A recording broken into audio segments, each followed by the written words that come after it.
छात्रों, आज हम कार्यालयी पत्र की चर्चा करेंगे। इससे पूर्व भी हम कार्यालय के पत्रों पर चर्चा कर चुके हैं, परंतु पुनः कार्यालयी पत्र और उसके विविध अंगों की चर्चा करेंगे, क्योंकि ये पत्र अत्यंत ही महत्वपूर्ण होते हैं।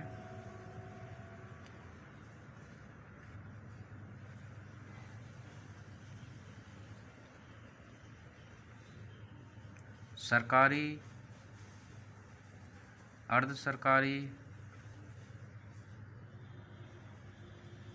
तथा गैर सरकारी,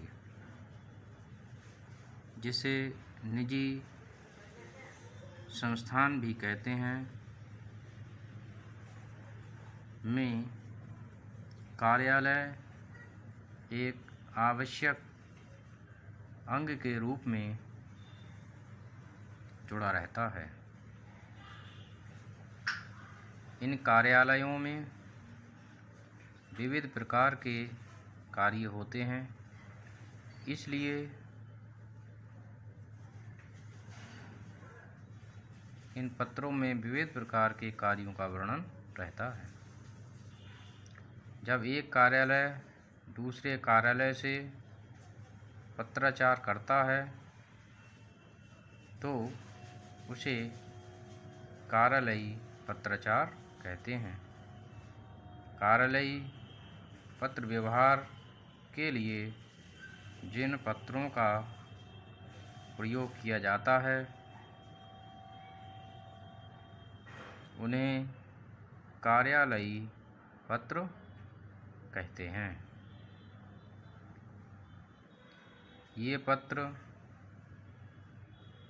उद्योग, व्यापार, विज्ञान, सूचना, प्रौद्योगिकी, शिक्षा,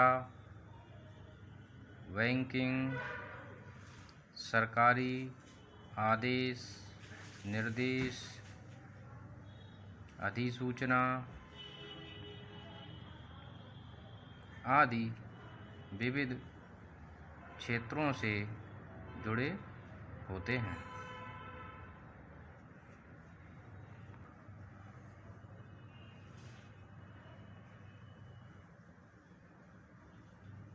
कार्यालयी पत्रों में विभिन्न औपचारिकताओं की पूर्ति करनी पड़ती है, इसलिए इन्हें औपचारिक पत्र भी कहा जाता है।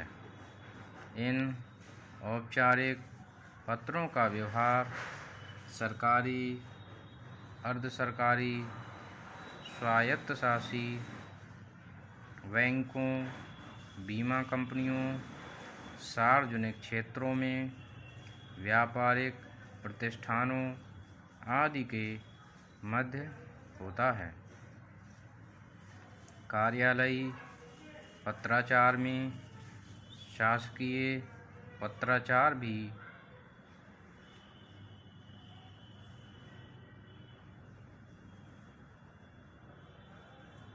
कहा जाता है। इन पत्रों का एक निश्चित एवं विशिष्ट स्वरूप होता है। इनके लेखन में विशेष सावधानी एवं सतर्कता की आवश्यकता होती है। इन पत्रों का क्षेत्र अत्यंत विस्तृत होता है। अब हम बात करते हैं कार्यालयी पत्रों का क्षेत्र। इसका अर्थ है कि कार्यालयी पत्र किन किन क्षेत्रों में कहाँ कहाँ प्रयोग में लाए जाते हैं। निम्नलिखित क्षेत्रों के मध्य कार्यालयी पत्र व्यवहार किया जाता है। नंबर 1, राज्य सरकारों के मध्य होने वाला पत्र व्यवहार। नंबर 2, राज्य सरकारों एवं केंद्र सरकार के मध्य होने वाला पत्र व्यवहार। नंबर 3, राज्य सरकारों एवं केंद्र सरकार के अधीनस्थ कार्यालयों में होने वाला पत्र व्यवहार। नंबर 4, अंतर्राष्ट्रीय स्तर पर होने वाला पत्र व्यवहार।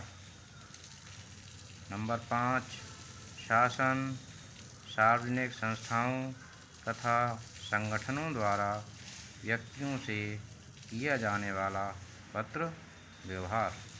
नंबर 6, शासन एवं सार्वजनिक संस्थाओं के मध्य होने वाला पत्र व्यवहार। नंबर 7, सरकार व व्यापारिक, वाणिज्यिक, औद्योगिक कंपनियों, फर्मों आदि के मध्य होने वाला पत्र व्यवहार। नंबर 8, सरकारी एवं निजी क्षेत्र के सहयोग से बने विभिन्न उपक्रमों के बीच होने वाला पत्र व्यवहार। नंबर 9, सरकार व लिमिटेड कंपनियों के बीच होने वाला पत्र व्यवहार।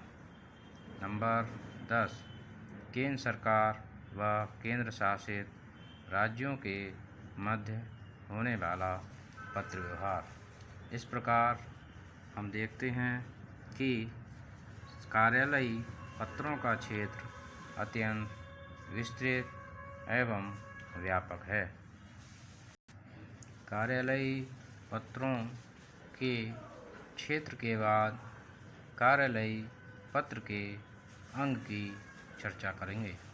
कार्यालयी पत्र के निम्नलिखित अंग होते हैं। नंबर 1, शीर्षक। इसमें पत्र लेखक अधिकारी का पद, उसका कार्यालय एवं पता तथा दूरभाष संख्या लिखी होती है। नंबर 2, दिनांक, जिस तिथि को पत्र लिखा जाता है। नंबर 3, संदर्भ संख्या। कार्यालय के बाहर जाने वाले पत्रों पर संदर्भ संख्या अंकित की जाती है। ये पत्र के बाईं ओर लिखी जाती है।